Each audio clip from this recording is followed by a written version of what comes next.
ಚರಿತ್ರೆ ಮತ್ತೊಂದು ವಿಡಿಯೋಗೆ ನಿಮಗೆಲ್ಲ ಪ್ರೀತಿಯ ಸ್ವಾಗತ. ನಮ್ಮ ರಾಜ್ಯದ ಅಂಡರ್ವರ್ಲ್ಡ್ನ ಇತಿಹಾಸದಲ್ಲಿ ಇದರ KGFನ ಅಟ್ರಾಸಿಟಿಯದ್ದೇ ಒಂದು ಪ್ರತ್ಯೇಕ ಅಧ್ಯಾಯವೆನ್ನಬಹುದು. ಸರಿಸುಮಾರು 80ರ ದಶಕದಿಂದ 2005ರವರೆಗೂ KGF ಹಲವಾರು ಕುಖ್ಯಾತರ ಅಡ್ಡೆಯಾಗಿತ್ತು. ಹ್ಯಾರಿ, ಜಾನಿ, ಯಾಕೋಬ್, ಬಲ್ರಾಜ್ ಮೊದಲಾದ ಕುಖ್ಯಾತ ನಟೋರಿಯಸ್ ರೌಡಿಗಳು ಅದನ್ನ ಕ್ರಮವಾಗಿ ತಮ್ಮ ಹಿಡಿತಕ್ಕೆ ತೆಗೆದುಕೊಂಡಿದ್ರು. ಇವರಲ್ಲೆಲ್ಲ ಅತ್ಯಂತ ಕುಖ್ಯಾತನಾಗಿದ್ದ ಹೆಸರೇ ರೌಡಿ ತಂಗಂನದ್ದು. KGFನ ಸುತ್ತಮುತ್ತ ತುಂಬಾ ಜನಜನಿತವಾಗಿದ್ದ ಇವನು 1997ರಲ್ಲಿ ಪೊಲೀಸರ ಗುಂಡೇಟಿಗೆ ಬಲಿಯಾಗ್ತಾನೆ. ಆಗಿನ್ನು ಅವನಿಗೆ ತುಂಬಾ ಸಣ್ಣ ವಯಸ್ಸು. KGFನಲ್ಲಿ ರೌಡಿ ತಂಗಂನ ಹೆಸರು ತುಂಬಾ ಪ್ರಚಾರದಲ್ಲಿತ್ತು. ಅಲ್ಲೆಲ್ಲ ಈತನನ್ನ ಜನ ಜೂನಿಯರ್ ವೀರಪ್ಪನ್ ಅಂತಾನೆ ಕರಿತಾ ಇದ್ರು. KGFನ ಸ್ಲಂಗಳ ರಾಬಿನ್ ಹುಡ್ ಎಂಬ ಹೆಸರು ಸಹ ಈತನಿಗಿತ್ತು. ಇಲ್ಲಿಂದ ಸುಮಾರು 28 ವರ್ಷಗಳ ಹಿಂದೆಯೇ ಹತನಾದ ತಂಗಂನನ್ನ ಇವತ್ತಿಗೂ ಸಹ ಆ ಏರಿಯಾದ ಜನ ಹೀಗೆಯೇ ಕರೆಯುತ್ತಾರೆ. ಹಾಗಾದ್ರೆ ಯಾರು ಈ ತಂಗಂ? ಇವನು ಕುಖ್ಯಾತನಾಗಿ ಬೆಳೆದಿದ್ದು ಹೇಗೆ? ಇವನ ದಂಧೆ ಏನಾಗಿತ್ತು? ಇವನನ್ನ ಅಲ್ಲಿಯ ಜನ ಹೀರೋ ಎಂದು ಹೊಗಳೋದಕ್ಕೆ ಕಾರಣವೇನು? ಇವನ್ ಯಾಕೆ ಪೊಲೀಸರ ಗುಂಡೇಟಿಗೆ ಬಲಿಯಾದ ಎಂಬ ಮುಂತಾದ ರೋಚಕ ಸಂಗತಿಗಳನ್ನ ಇವತ್ತಿನ ಈ ವಿಡಿಯೋದಲ್ಲಿ ಡೀಟೇಲ್ ಆಗಿ ತಿಳಿಯುತ್ತಾ ಹೋಗೋಣ ಬನ್ನಿ.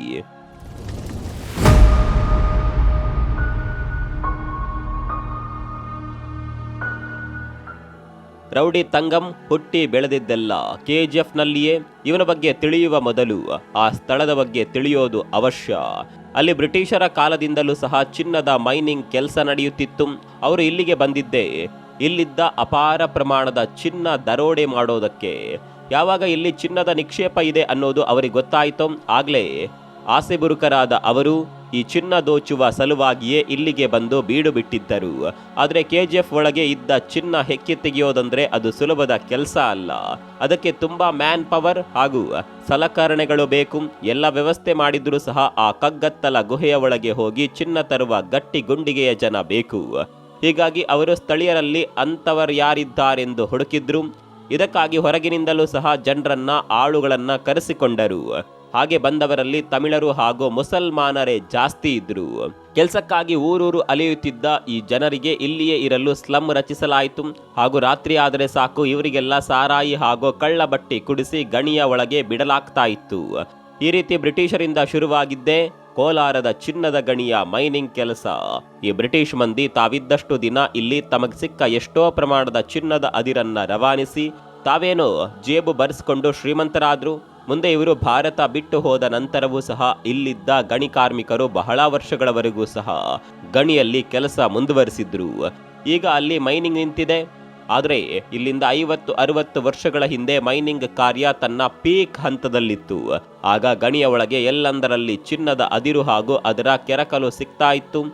ಕೆಲಸದ ಜೊತೆಯೇ ಇದನ್ನ ಸದ್ದಿಲ್ಲದೆ ಲಪಟಾಯಿಸಲು ಕೆಲವರು ಮುಂದಾದ್ರು.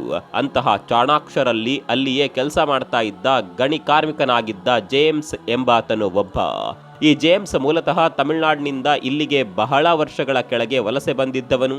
ಗಣಿಯಲ್ಲಿ ಕೆಲಸ ಮಾಡಲು ನಿತ್ಯ 100 ಜನ ಕೂಲಿ ಕಾರ್ಮಿಕರ ಅಗತ್ಯ ಇತ್ತು. ಅವರ ಪೈಕಿ ಇವನು ಸಹ ಒಬ್ಬ. ಇಲ್ಲಿಯ ಸುಸೈ ಪಾಳ್ಯಂ ಎಂಬ ಏರಿಯಾದ ಕಾಯಂ ನಿವಾಸಿಯಾದ ಇವನು ಎಂತಹ ಚಾಲಾಕಿ ಚೋರ ಅಂದ್ರೆ ತಿಂಗಳಲ್ಲಿ 1 ವಾರ ಗಣಿಯಲ್ಲಿ ಕೆಲಸ ಮಾಡಿದರೆ ಉಳಿದ ದಿನ ಅಲ್ಲಿ ಸಿಕ್ಕ ಅಥವಾ ತಾನು ರಹಸ್ಯವಾಗಿ ಕದ್ದು ತರ್ತಿದ್ದ ಚಿನ್ನದ ಕೆರಕಲುಗಳನ್ನ ಬಿಡಿಸಿ ಅಕ್ರಮವಾಗಿ ಮಾರ್ತಾ ಇದ್ದ.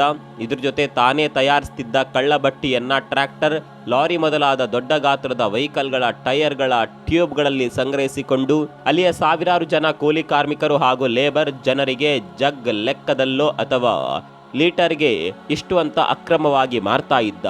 ಹಾಗೂ ಇದೆಲ್ಲದರ ಜೊತೆ ಸಣ್ಣ ಪುಟ್ಟ ಕಳ್ಳತನದಲ್ಲೂ ಸಹ ನಿಸ್ಸೀಮನಾಗಿದ್ದ ಇವನು ಬಹುತೇಕ ಸಮಯ ಜೈಲೊಳಗೆ ಇರ್ತಾ ಇದ್ದ. ಅವನಿಗೊಬ್ಬಳು ಪತ್ನಿ ಇದ್ದಳು, ಅವಳೇ ಪೌಲಿ ಅಂತ. ಪೌಲಿ ಆಗ ಇಡೀ ಸುಸೈಲಂ ಪಾಳ್ಯಂನಲ್ಲಿ ಒಬ್ಬ ಲೇಡಿ ಡಾನ್ ಎಂದು ಹೆಸರಾಗಿದ್ದ ಮಹಿಳೆ. ಈ ಜೇಮ್ಸ್ ಹಾಗೂ ಪೌಲಿ ದಂಪತಿಗೆ 4 ಗಂಡು ಮಕ್ಕಳು, ಬಲ್ರಾಜ್, ಗೋಪಿ, ಸಗಾಯಂ ಹಾಗೂ 4ನೆಯವನೇ ತಂಗಂ.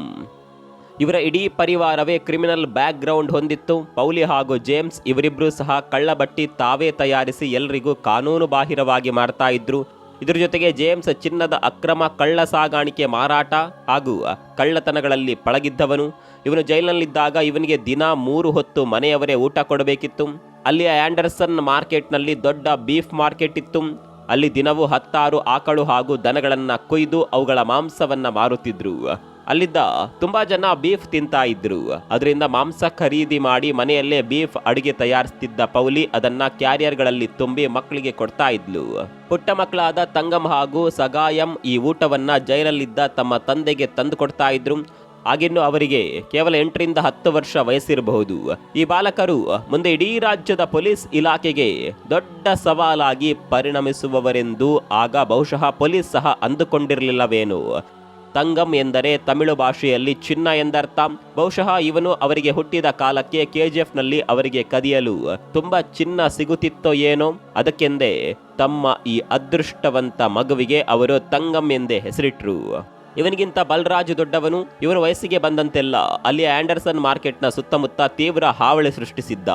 ಬಲರಾಜ್ ಡಕಾಯಿತಿ, ಕಳ್ಳತನ, ಬೆದರಿಕೆ, ಹಾಫ್ ಮರ್ಡರ್ಗಳಿಗೆ ಹೆಸರಾಗಿದ್ದ.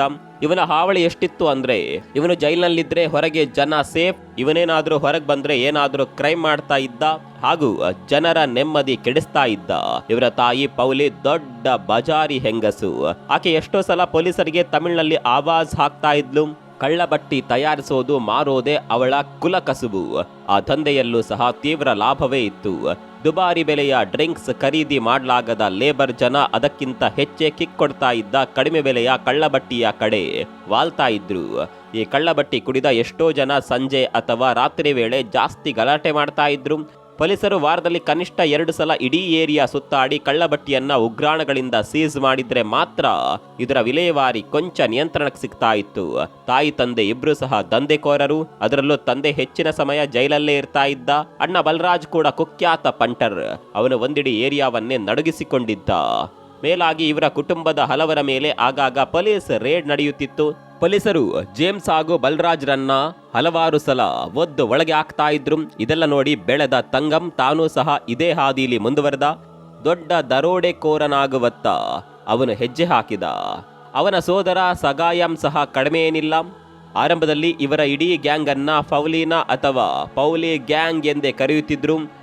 ಇದು ಅವರ ತಾಯಿ ಪೌಲಿಯ ಹೆಸರಿನಲ್ಲಿತ್ತು. ಮುಂದೆ ತಂಗಂ ಬೆಳೆದಾಗ ಇದು ತಂಗಂ ಗ್ಯಾಂಗ್ ಎಂದು ಬದಲಾಯಿತು. ಆಗೆಲ್ಲ ತಂಗಂ ಗ್ಯಾಂಗ್ ಅಂದ್ರೆ ಇಡೀ KGF ಹಾಗೂ ಕೋಲಾರ ಒಂದು ಕ್ಷಣ ಬೆಚ್ಚಿ ಬೀಳ್ತಾ ಇತ್ತು. ಇವರೆಲ್ಲರೂ ಕುಖ್ಯಾತ ಕಳ್ಳರೇ ಆದರೂ ಇವರ ಕಡೆ ಉತ್ತಮವಾದ ಒಗ್ಗಟ್ಟಿತ್ತು. ಸುಸೈ ಪಾಳ್ಯಂನಲ್ಲಿ ಒಟ್ಟು ಆ ಕಾಲಕ್ಕೆ 500ಕ್ಕಿಂತಲೂ ಹೆಚ್ಚಿನ ಗುಡಿಸಲುಗಳಿದ್ದವು. ಇದಿಷ್ಟು ಜನ ತಂಗಂ ಎಂದ್ರೆ ಅಭಿಮಾನದಿಂದ ನೋಡ್ತಾ ಇದ್ರು. ತಂದೆಯಂತೆಯೇ ಖತರ್ನಾಕ್ ಕಳ್ಳನಾಗಿದ್ದ ತಂಗಂ ಅಲ್ಲಿದ್ದ ಚಿನ್ನದ ಅಂಗಡಿ ಹಾಗೂ ಹಣದ ವಿಲೇವಾರಿ ಮಾಡುವ ಕೇಂದ್ರಗಳಲ್ಲಿ ಕಳ್ಳತನ ಮಾಡ್ತಾ ಇದ್ದ. ಅವನಿಗೆ ಸ್ಥಳೀಯರ ಸಹಕಾರ ಹಾಗೂ ಬೆಂಬಲ ಚೆನ್ನಾಗಿತ್ತು. ಯಾಕಂದ್ರೆ ಅವನು ಕಳ್ಳನೇ ಆದರೂ ಕದಿಯುತ್ತಿದ್ದರಲ್ಲಿ ಬಹುಪಾಲನ್ನ ಅವನು ಅಲ್ಲಿದ್ದ ಬಡಬಗ್ಗರಿಗೆ ಧಾರಾಳವಾಗಿ ಹಂಚ್ತಾ ಇದ್ದ. ಅಲ್ಲೆಲ್ಲ ಇವನ ಬಗ್ಗೆ ದೊಡ್ಡ ತಂಡವೇ ರಚನೆಯಾಗಿತ್ತು. ಅವರೆಲ್ಲ ಪಕ್ಕದ ಕಾಮಸಮುದ್ರ, ಬಂಗಾರಪೇಟೆ, ಬೆಂಗಳೂರು ಹೊರವಲಯ ಇಲ್ಲೆಲ್ಲ ಚದುರಿ ಹೋಗಿ ಕಳ್ಳತನಗಳಲ್ಲಿ ನಿರತರಾಗ್ತಾ ಇದ್ರು. ಕಾಮಸಮುದ್ರದ ಬಳಿ ತೆಲುಗು ಮೂಲದ ಒಂದು ಜನಾಂಗದ ಹವ ಸಾಕಷ್ಟಿತ್ತು.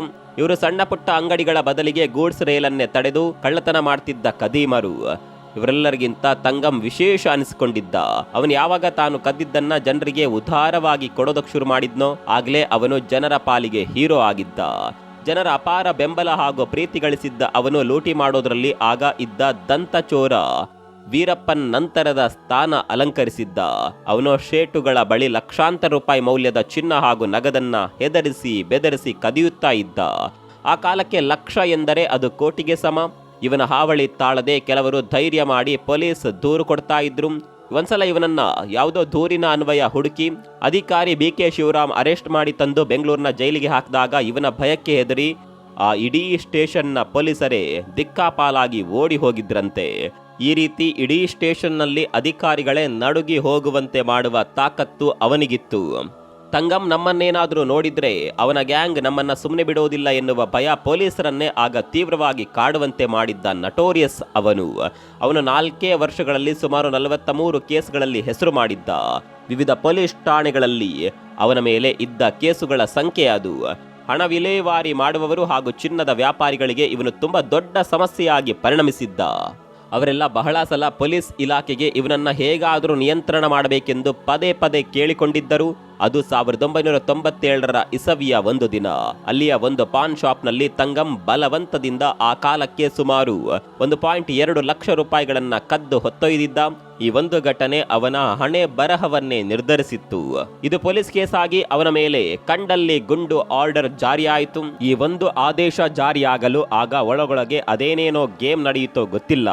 ಒಟ್ಟಲ್ಲಿ 1997ರ ಡಿಸೆಂಬರ್ 27ರಂದು ಆಂಧ್ರದ ಚಿತ್ತೂರಿನಲ್ಲಿ ಅಡಗಿ ಕುಳಿತಿದ್ದ ಅವನನ್ನ ಕೆಜಿಎಫ್ನ ಪೊಲೀಸ್ ಹಾಗೂ ಅದರ ಸ್ಪೆಷಲ್ ಆಂಟಿ ರೌಡಿ ಸ್ಕ್ವಾಡ್ನ ಕೆಲ ಅಧಿಕಾರಿಗಳು ಎನ್ಕೌಂಟರ್ ಮಾಡಿ ಕೊಂದು ಹಾಕ್ತಾರೆ.